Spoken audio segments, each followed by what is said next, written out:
Hello world. So I finally did it. I finally got assessed for autism, and I wanted to share with you guys what the experience has been for me. So it started, if you don't know the backstory, it started when I was going into therapy. I saw my psychologist for other reasons, and as time went on and as we spent more time together, at the end, a thing that she kept bringing up was that possibly that I was neurodivergent or neurodiverse, and that an assessment may be helpful to me because I guess like things that she encountered with me during our interactions for like a year and a half or however long we did therapy came back to the points that I will be talking about. So she suggested that I get assessed for neurodivergent. She couldn't even say the word autism, but I think that's what she was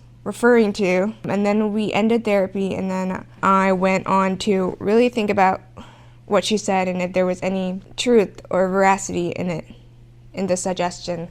And as time went on, as I kept working and I kept encountering these same problems, these sensory issues, these social issues, having moments like thinking back of moments that happened in my past, damn, was that what it was? Was that what autism was? Was that autism showing up in that situation or this situation? And I really debated whether I wanted to get assessed, because if I was assessed and diagnosed, then I'd have this label slapped on me forever, right? And even though we're striving to become a better society that doesn't discriminate against people with disabilities or people with different ways of thinking, and how different ways people's brains work, it still exists, right?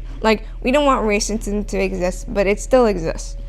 And so I really thought about it for years, and I didn't really want to get diagnosed because it was how is this going to help me?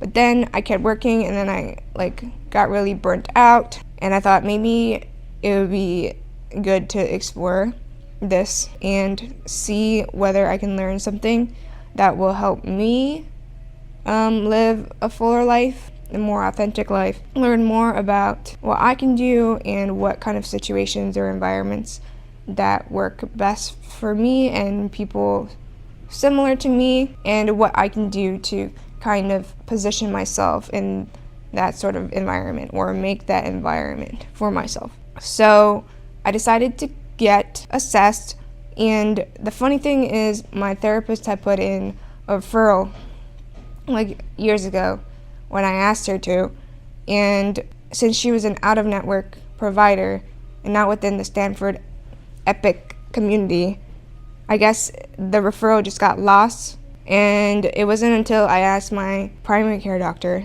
to put in a referral through Epic that I got a call and I got scheduled. And so first I got sent a questionnaire. It's called the RAADS-R questionnaire. I filled that out. I sent it back. They looked at it, and then they called me back to schedule 2 appointments. So the first appointment was a 2-hour session with a licensed social worker who kind of went through categories of my life and kind of asked how those things were. And let's see if I can think of the questions in the areas that she asked me. Sensory issues, she asked about food, she asked about stimming, she asked about a lot of things like friends, just so many things. And then at the end, we were kind of talking, and she kind of told me, and she probably kind of knew by the answers that I was giving that I probably wouldn't pass the criteria, because she made a point of telling me regardless of the result, you're still you still have these autistic traits, and it doesn't really change anything other than the label, I guess. And I think she tried to immunize me for what was going to happen next, and by now you can probably tell what happened next. I was sharing with her that a big part of me getting this assessment was also me trying to figure out whether I wanted to be a parent, and having Riley really opened my eyes to what just a little fraction of that might be. And I lost my mind multiple times already, especially when she had Giardia. And I guess just as like even ongoing, is like a test in patience, a test in regulating myself and my emotions, and just like a lot of things, and like thinking about like, am I like messing Riley up? Am I training her correctly? Blah, blah, blah, blah, blah. And I think that a lot of that, especially like when Riley was sick, really like affected me and turned me into a person that I didn't really like. So a lot, like my big question at this point in my life is whether I want to have kids.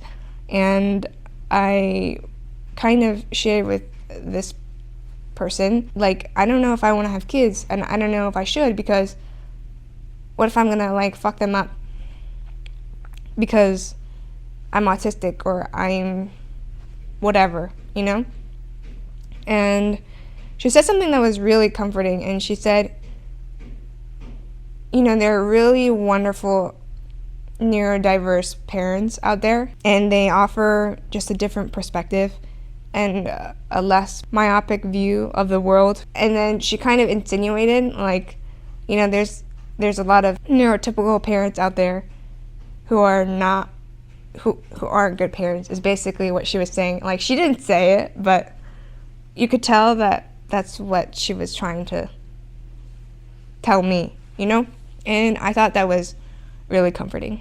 So I felt like good about that session. And it also reminded me maybe I need to like go back to therapy.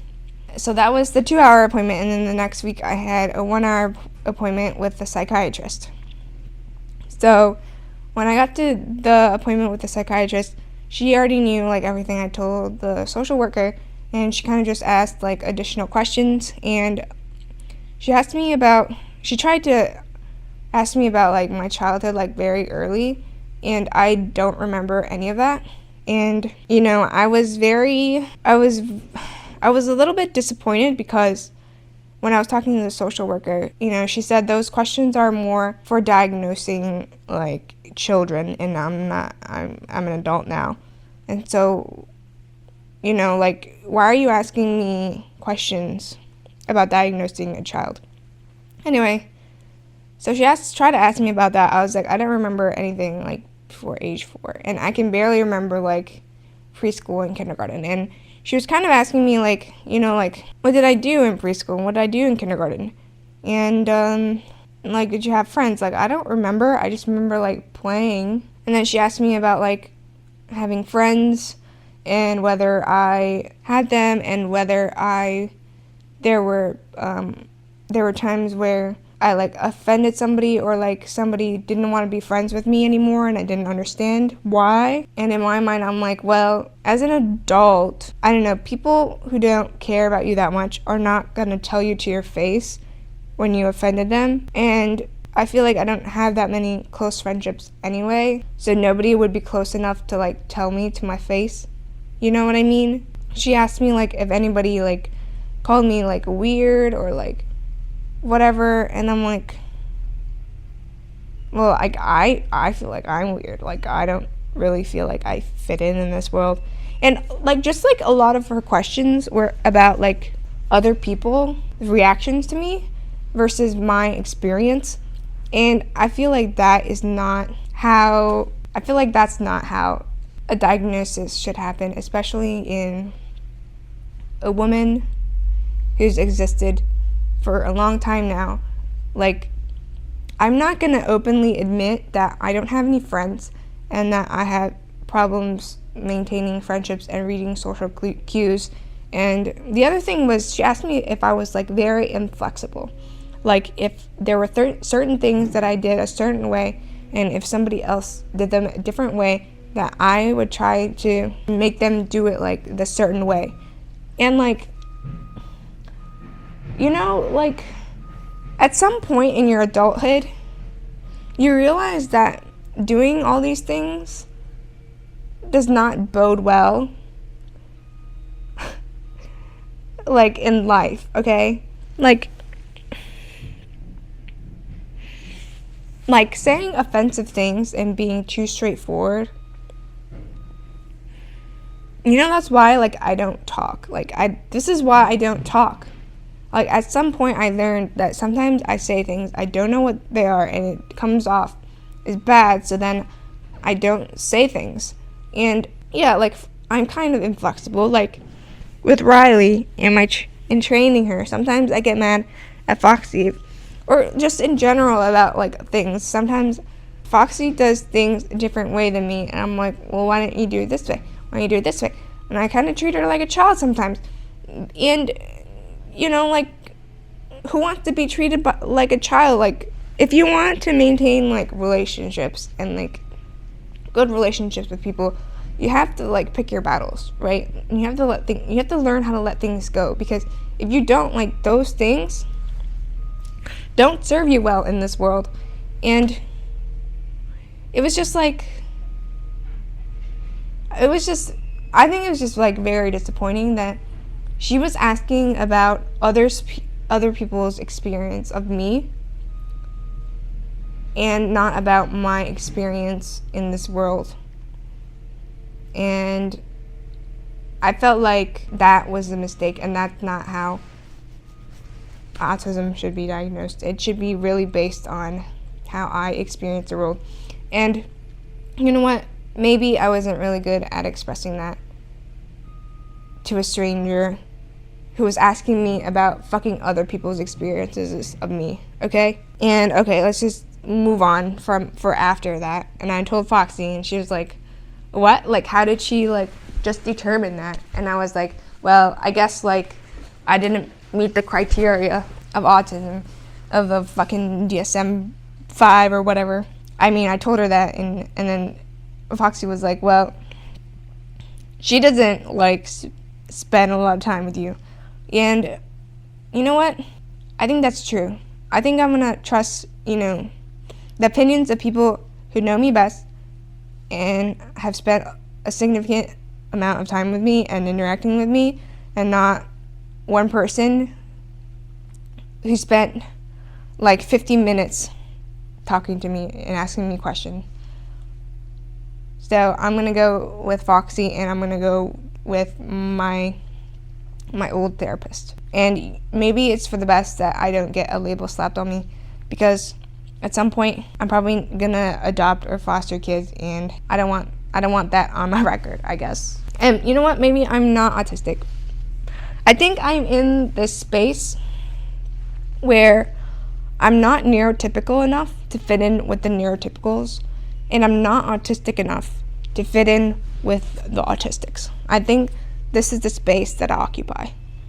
I'll leave you with one funny story that happened like 2 nights ago. So I was trying to go to sleep, and then I was watching Grace and Frankie again, and I got to season 3, episode 7, where Grace and Frankie like hurt their back and they're on the ground, and like they're like racing to the phone to call. They have a business meeting, and they're racing, and Frankie wants to cancel the meeting, and Grace wants to get the meeting going. And Grace is like very by the rules and very strict, and you gotta do things a certain way, and Frankie is a free spirit. And so Frankie had the TV remote in the phone cradle, and the phone was across the street.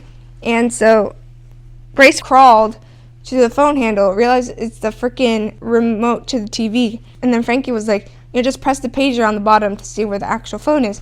And then she presses the button, and the phone is like on the other side of the room, and then Grace goes, "Fuck me in the eye." And I've been saying "fuck me in the eye" like to Foxy like so many times, and Foxy's like, what the fuck? Like, what the fuck is wrong with you? And like I don't know, I just have like the urge to say like "fuck me in the eye," and I like completely forgot where I got it from, and it's from fucking Grace and Frankie. And you know what autistic people do is, copy phrases and script their speech and copy what they say from other people, from TV, from movies, from anything. And so, I completely forgot like where I got that from. until I watched Grace and Frankie again. And I was like, oh my god, if this isn't autism, I don't fucking know what is. Okay, I hope you enjoyed that story. Now, goodbye.